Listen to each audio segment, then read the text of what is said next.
Adopted at birth through an open adoption, my guest today grew up with a strong sense of identity, family, and purpose, and always knew motherhood was in her future. When the right partner came along, she approached birth the same way she approaches life, informed, intentional, and fully in charge. Her home birth journey isn't just a birth story, it's a blueprint for reclaiming agency through birth. I'm pregnancy focused chiropractor Dr. Elliot Berlin, and you are listening to the Informed Pregnancy Podcast.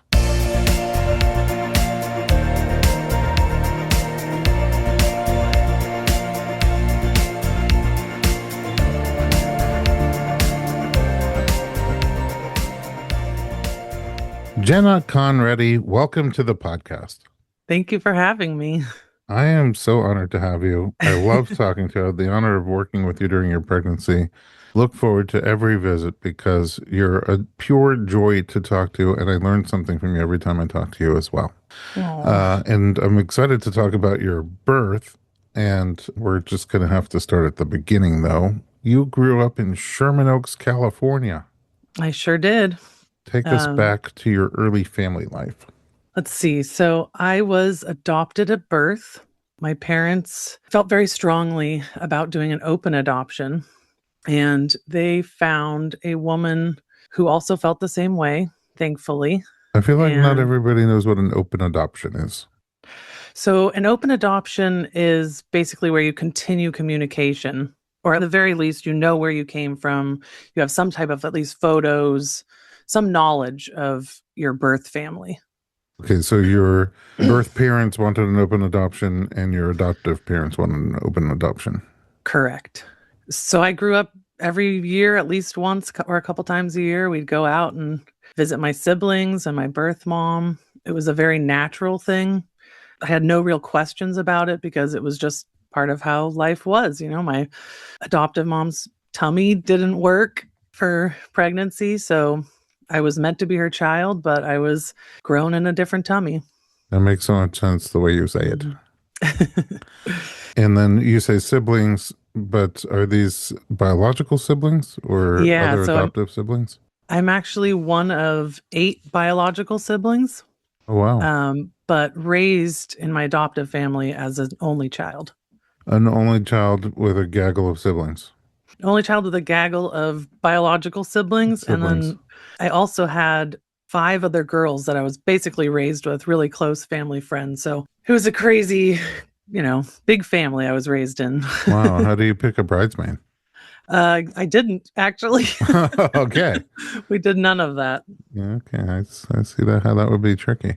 Yeah. So do the other biological siblings live anywhere near you, or are you close with them still? They live all over now. I'm pretty close with at least one of them and my birth mom still. They were at my wedding, but we're scattered all over. And growing up, I mean, it sounds like adopted just is a word for you. Doesn't really mean anything. Completely. And I so strongly feel that the only way to really have a functioning adoption where the child doesn't question where they came from and, has a lot of separation issues is to do an open adoption. Right. I guess there's a million reasons why people put their kids up for adoption and why they choose which way they're going to go with it. But I do see, occasionally. If possible. Yeah. People there's having obviously babies. Reasons. And they themselves are adopted and have so many questions, especially as they become moms for the first time. Mm-hmm. Sometimes just biological health questions and sometimes other questions that I think that people every day in my office say, oh, my mom had this, so I'll probably have that, and for them, that's just a big question mark. So no, I was very thankful. I actually got to talk with my birth mom on numerous occasions while I was pregnant and ask her questions about her pregnancy and, what to expect or how hers went. So that was really incredible. Nice that you had that. So speaking of pregnancies, so you have mentioned to me that motherhood was never a question for you. You're always going to do it. Mm-hmm. When did you get that strong maternal drive and when did you act on it? I think I always just knew on some level, just was waiting for the right person. And that was a very strong feeling for me that, I had to have like a amazing partner that was going to be an amazing dad. And eventually I found him. How did you We were find friends. We were friends for a very long time, for a few years. And then started dating. You know how that just naturally happens Mhm. sometimes. Yeah. And let's see, about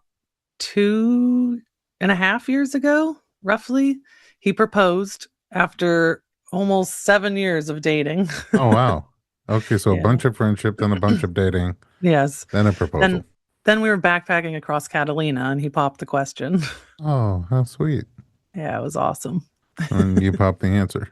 I did. It was very easy. No, in all that time, had you guys discussed like Oh future yeah. together and Oh yeah, kids? yeah. Definitely. We had run through everything and knew exactly how we both felt. And I knew it was coming. I just didn't know when. Right. So did he also have that same paternalistic feeling? Like I'm definitely going to do this, just a matter of time. I think so. Yeah. And then after you got married, was its decision on when? So we didn't get married.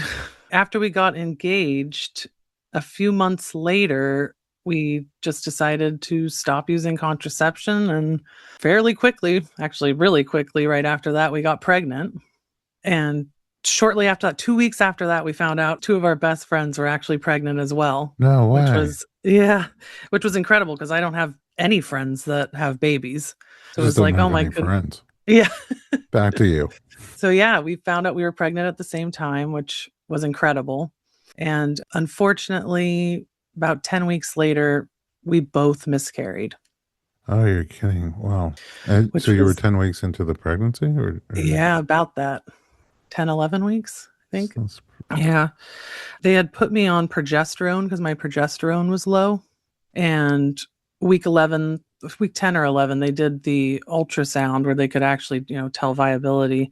And it was a blighted ovum. okay. Yeah. So you They never wanted saw a to, heartbeat? no, we never saw a heartbeat, which honestly was kind of best worst case scenario, Sure. Yeah. but didn't make it any easier. So So that's how you they, avoided the bridesmaid. Just um, stop the contraception and see what yeah, happens. right. Well, Wow, I'll that's tell you about, already a yeah, lot of story. yeah.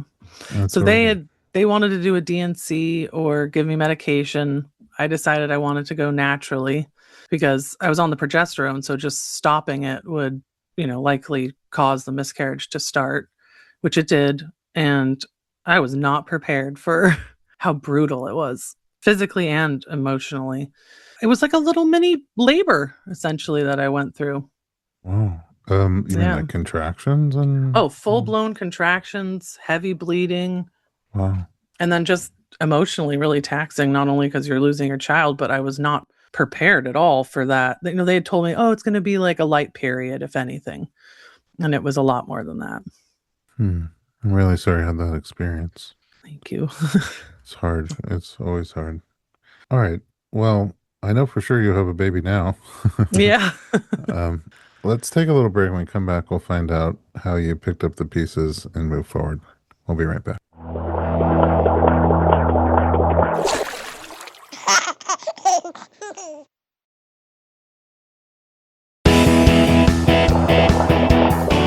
Welcome back. We're talking to Jenna Konrady, and thank you for talking about adoption. I think a lot of people, I don't think it's just me, are curious. Yeah. And, by sharing openly, we get to learn more about what it's like from your perspective and maybe better understand other people we come in contact with.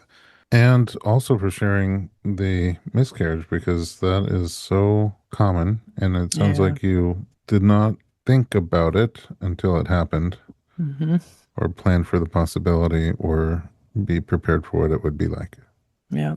How did you, like, once it had passed, how did you move forward? Were you like, let's just try again, or did you have any healing So, to do? yeah, I spent about, I'd say like 5 months just healing emotionally, but also physically. I decided to continue doing like all the prenatals, the probiotics I was on. I did two different cleanses, a parasite and heavy metal detox. Is there some sort of indication that you had those issues? No, I think I just got really shocked by the miscarriage and wanted to make sure that my body was in the best position it could be to carry a baby. So I spent a good 5 months doing all of that. I did a lot of blood work and found out that I was doing really well. So actually, on my husband's birthday, we decided to try again. And sure enough, Happy we got birthday. pregnant. Yeah, happy How birthday. do you follow um, that up the next year? right? It's coming up. We could try again. Was a miscarriage hard on him? He is my rock, and he's a rock in general. I'm sure it was definitely very hard on him, but from the outside, he was very sturdy with it. In the next pregnancy, were you nervous at all since the first one? Oh, definitely. Until what Definitely. point? Definitely until the 12-week period, but it continued throughout the whole pregnancy. Yeah, makes sense. Like a lot of defensive protection. Yeah.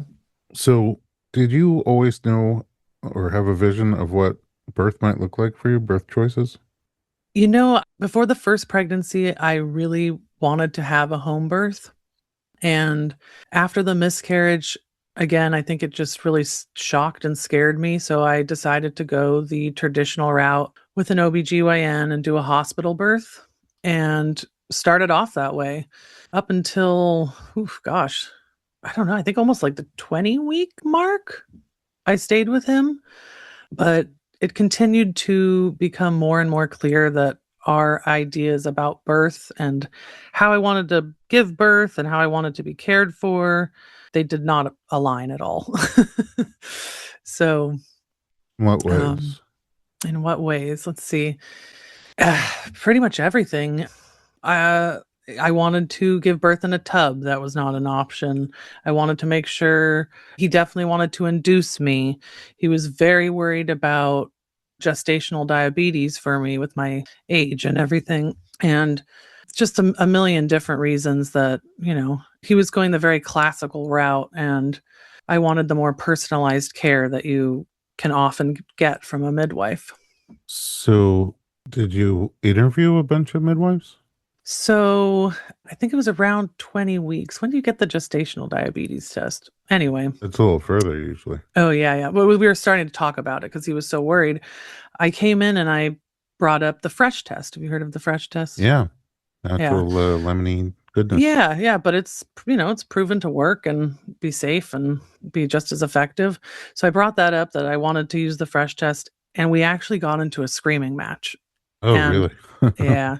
And at that point I was like, okay, I'm done. I started searching for midwives. And ironically, I just did a quick Google search. There was this midwife who's literally like half a mile from my house in this incredible like castle building. Oh, Yeah. And I was like, well, I might as well try her out first. Her name's Catherine Williams. I did my She's with doula Home. training in that castle. Did you really? Yeah, at Beanie Oh, Birth. yeah. Oh, yeah. Yeah. Beanie Bird. That's so funny. Yeah, I'd walked by there a million times walking my dogs, but so yeah, I went in and immediately we started talking and it was just such a fit. It was incredible. And one of the first things we talked about, she was like, "Yeah, I only offer the fresh test." I was like, "Okay." So Yeah, I yeah, don't know why glucola, like, why wouldn't they just do the fresh test? right? That glucola is so nasty and so, Oh, I like, know. whoever would have that? How is that a legitimate test of what your body's going to do? I know. It's crazy. All right, so Another already a good fit. Yeah, another strange coincidence. Out of those, I said that I grew up with five girls that were very close with me. Right. One of them was actually birthed from my same midwife practice. From Leslie, Yeah, from Leslie, who trained Catherine. who's Catherine's mentor. Yeah. Yeah, exactly. Oh, wow. Well, And that I had no you idea. had no idea going in. Oh, No idea wow. going in. So crazy. So many Yeah. connections. Okay, so little arrow comes up on the screen saying, "Go this way, go Oh, this yeah. way." Yeah. And she's lovely, She's Catherine. incredible. She really is. It's so funny. Like now that I've given birth and I don't see her every week, I'm like, I miss Catherine. I know. Maybe that's what postpartum is about. Yeah. I'm sad I don't get to see my midwife every week. Right. It's like you lose a good friend. Yeah, it's interesting because I met you later than that in the pregnancy. Hmm.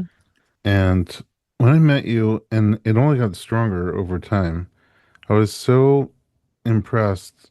There was like this confidence about your birth plan, your home birth. Like you just seem like so natural about it. Yes, this is definitely what I'm planning to do. You were so confident, but also not overconfident, just real, like deeply comfortable with your body and with your body's ability to do what you're going to do and be supported and safe in the people that were going to be around you.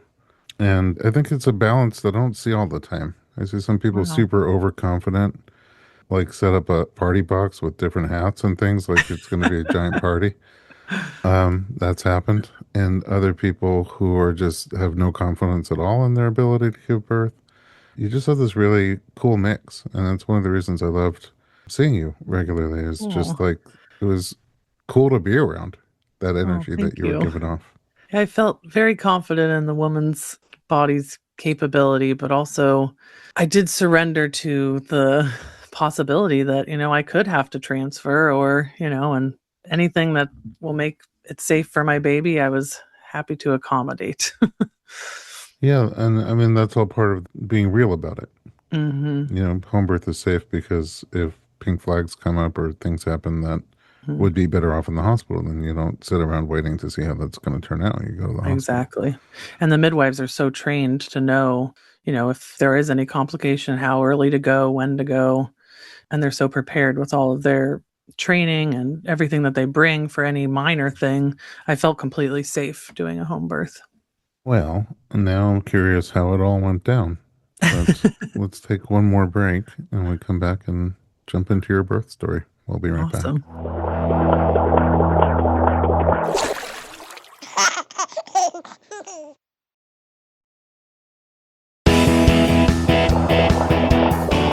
Welcome back. We're talking to one of my idols, Jenna Konrady. Very cool person. Okay, Oh. so what was the plan exactly? Like, who was going to come to your birth and what role would each person play? How did you set up your home for birth? What things were going to be your comfort tools? Stuff like that. So my plan was to kind of prepare for everything.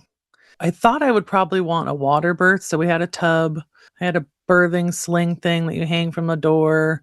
I had our baby shower, which, side note, actually turned into a surprise wedding where we surprised all of our guests and just got married. Oh, again, avoiding a bridesmaid. Yeah.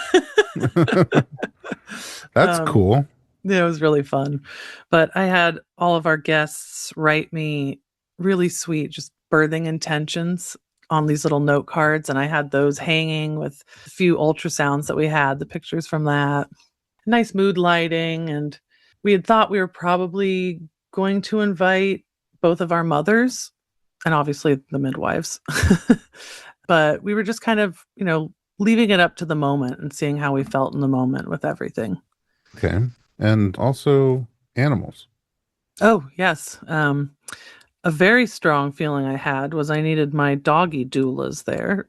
What kind of And dogs? we have two mixes. They're mutts, they're rescues, but one's about 100 pounds, one's about 50 pounds. Oh, wow. Big hmm doulas. Big doulas. And then we have a doula cat and a doula iguana. An iguana? Yes.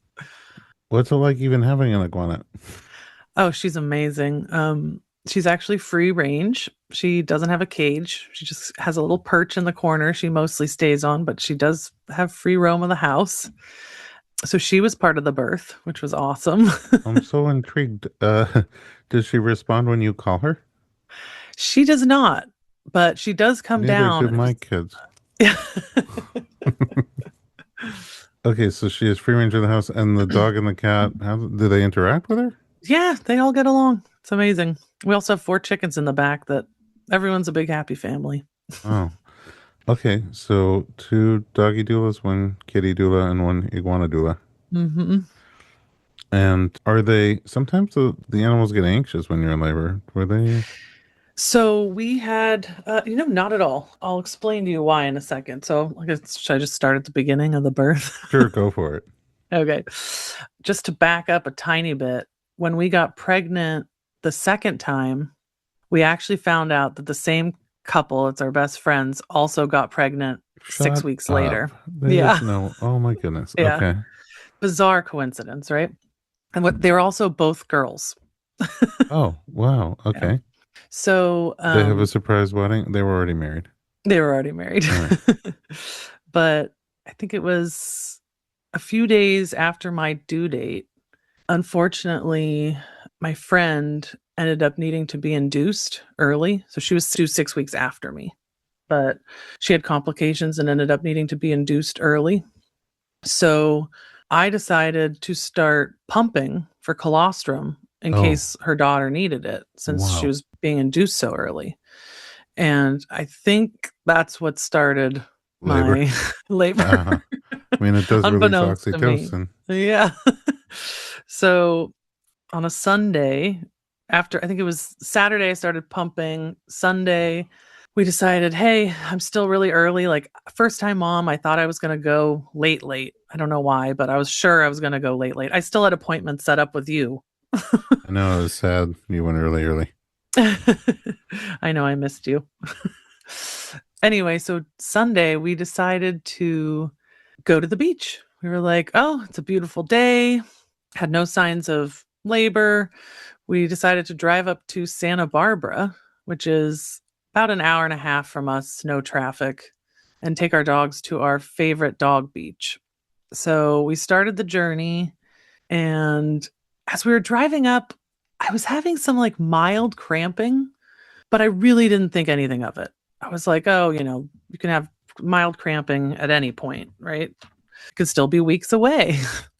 And we get to the beach. I went to the bathroom and I had some slight spotting. And again, I was like, oh, you can spot for a few weeks before you actually go into labor. This is nothing. So we spent the day walking the beach, walked a few miles with the dogs. My husband actually fished in the ocean while I was sitting on the sand, writing my daughter's name in the in the sand. Aw. But I was starting to have more intense cramps and just trying to kind of like brush it off as like, no, I don't think it's anything, you know, just enjoying the day, continuing. And as we were walking back and we got to the car, I had like the first real like surge. So it felt like a contraction a little bit to me. And I was like, I think this might be starting. But again, I was like, first time, this is going to be hours, hours and hours and hours. I was thinking 24 hours, this is going to happen tomorrow for sure. Right. So I was like, let's go get burgers. We have like a great little burger spot Okay. down there. I was going to ask excited or nervous, and you're like, let's get burgers. So, question answered. hmm So we went to our favorite little burger spot. We ordered, we sat down. And at that point, I was like starting to be like, whew, like really feeling them a little bit, but still just kind of brushing it under the table. But like, okay, maybe we need to go home after this. It's time. We get in the car, and it was 2 hours of traffic to get home. And I was like, oh man, this is a little rough. Like, I'm now in pain, definitely, and stuck in a car, which is not fun. But I started timing my contractions, and they weren't very regular. So I'd have some that were like 2 minutes apart, and I'd have some that were 15 minutes apart. So I was like, this has to be like false labor or I don't know, something. Let's just get home and I'm going to lay on the couch and see how I feel. So we got home. I decided to lay on the couch. And the second I laid down, they intensified like tenfold. And I was like, oh, wow. Because we had been walking all day. I'd been feeling great. The minute I stopped moving, they were like insane. I was like, okay, this is different. Maybe we should start setting up our birthing space just in Oh, case it maybe. happens tonight.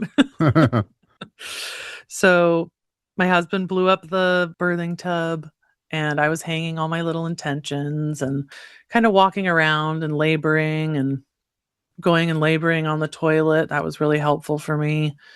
And at about 9 o'clock at night, I was like, I don't know. These are getting kind of close. I think they were like about 3 minutes, 2 minutes, 3 minutes apart. I was like, I think I should probably call the midwife. And I called her, and she was like, oh, like you sound pretty okay. You're talking through them, but, I'll come over definitely like and check you if that would make you feel better. And I was like, please come. So she came, and I was at 5 centimeters dilated and 90% effaced. Whoa. Yeah. and really hadn't even felt like I was going through labor yet, which was Wow. crazy. This is when I usually say, "Who's your chiropractor?" Wow. Yeah. Okay. No, No. honestly, Dr. Berlin, I really attribute a lot of my incredible journey to you. So thank Oh. you. Oh. Well, tiny supporting role, but wow, 95 and 5. Yeah. So then she was like, okay, well, it's still probably going to be some time. If you can just like relax on the couch, I have to go stop by the office and get some supplies. I'll be back in a few hours or like try to get a little rest. Let me know if you need me sooner. And I was like, of course. 11 o'clock rolls around and it was game time. Game time, like you felt. Oh, yeah. The contractions got incredibly strong. I was unable to talk through them, just riling around on the couch. I told my husband to start filling the birth tub. He hooked up the hose to our sink so we could do hot water. The hose burst. Oh There's water no. going Oh everywhere. no. I'm screaming on the couch like crazy. He's running back and forth with buckets of water trying to fill it up. What's the iguana doing? The iguana's sleeping. Oh, Oh. all of the animals are sleeping because we took the dogs to the dog beach and they ran like Oh, crazy. they were worn out. Everyone was just worn out. So I was literally surrounded. The dogs were on the couch next to me. The iguana's on her perch above me. Our cat was in our big poof chair, also right next to me. Chickens were outside, but All right. Fair. um, so I was really riding the waves of each contraction. And I called Catherine and was like, you got to get here. And she showed up like 5, 10 minutes later, cool as a cucumber. She just has the most incredible, calming energy. Dang. So she walks in, she's like, how's it going? I'm like, ah. And how's your day? Yeah, right. And I was like, can you check me again? And she checked me. I was 9 centimeters fully effaced in just 2 hours, which was amazing. Wow. So she was preparing the room, getting all of her supplies together she needed, trying to reach out to her assistant to get someone there because I didn't leave her much time. And at some point, I felt the urge to poop. And I was like, Catherine, can you check me again? Because I knew that that was often a sign that you're getting ready to push. So she was like, yeah. And sure enough, baby's head was right there. And she was like, do you want to feel it? And I was like, yeah. And I got to feel her head. Wow. And then she was like, yeah, if you're ready to push, go for it. And I was like, I think I want to get in the tub. So she was like, if you want to get in the tub, like do whatever you feels right. So I rolled off of the couch, kind of onto all fours in between our coffee table and our couch. And there was no moving from there. I did not get into the tub. I felt this incredible rush of needing to push, and it all started How long did you push for? about an hour and a half, an hour and 18 minutes, I think. Did that feel But long or short to you? it actually felt pretty short. So I immediately was like, I need my husband. I was like, Colin, you need to come here. He came and he sat on the couch, and I kind of like straddled his lap, like hanging onto his lap, and pushed kind of on all fours for, I'd say, the first half. And then my legs cramped up. So I was like, I need the birthing stool. My midwife had lent me a birthing stool. These things are amazing. Have you seen them? Yeah. It's kind of like a squatty potty. You can sit Yeah. on it. A little so I wooden throne. Exactly. So I flipped over and sat on that. And exactly at the time where I was like, I don't want to do this anymore. Oh, let me back up. So I was feeling really intense, like pressure down there. And she was using warm compresses to help try to avoid tearing. And at one point, like I could literally feel myself starting to tear. So I was like, I need a hot compress. And I put it exactly where I felt the pain and paused for a little bit. And I swear that is why I did not have a serious tear at Yeah. all, because I could feel everything that was going on. Yeah. And then very shortly after that, when I was like, I cannot do this anymore, I don't want to do this anymore, I did one more big push and she literally just came out screaming. Oh my gosh. I'm getting chills. Yeah. Wow. Congratulations. Thank you. Catherine caught her because Colin was behind me, and then she just immediately put her up on my chest. It was incredible. Oh. Well, that could have turned out very differently. Yeah. Had you stayed on road A, That's very um, true. I'm glad you felt your gut feeling telling you you're on the path that wasn't right for you. And Yeah, were able to explore and find the path that turned out to be great for you. it was awesome. It's really incredible. And then, most shocking end of the story, our dear friends who went into labor shortly before us, or not that shortly, but about a day before us, our girls were born 8 hours apart. Oh my gosh, on the same day? No, theirs were Oh, born 8 o'clock the day before, and mine oh was 2 wow. a.m. Okay, still very, Very close. might have been the same day somewhere. Anyway, Yeah, wow, that parallel story is just, it's who would wild. imagine? The betting markets would not have bet on any of those things All happening. right. In a nutshell, how was postpartum for you so far? Actually, incredible. Healing was very easy. Honestly, it was harder for me to rest than anything. I wanted to get out and walk the dogs on day 2, but everyone told me no. But it's really been Five bliss. days in bed, 5 days Yeah. around the bed. I tried. I didn't do all that, but You 5 hours in bed. yeah. um, but it's just been incredible. Motherhood is so much more than I even dreamed of. And you had mentioned maybe you'll have the mothers at the birth. Did that not happen? It happened so fast and it was the middle of the night. We didn't even get a chance to call them. No time. Yeah. Um, well, that's just a beautiful story. It was fun to sort of watch you go through it. Yeah. And I wasn't at the birth, so it was really great to hear the details today. Thank you for sharing. Of course. Thank you for having me. My pleasure. I love your birth story, and I know a lot of other people too. And I feel like it's just so natural coming from you. It's not like, hey, everybody's got to do home birth, or No. it's a little bit like everybody's got to do fresh tests, but you're right about that. I mean, it's a game changer.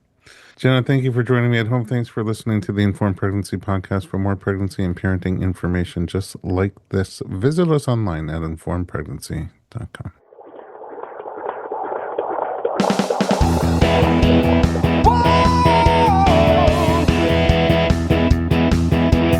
Doctor, doctor, give me the news. I got a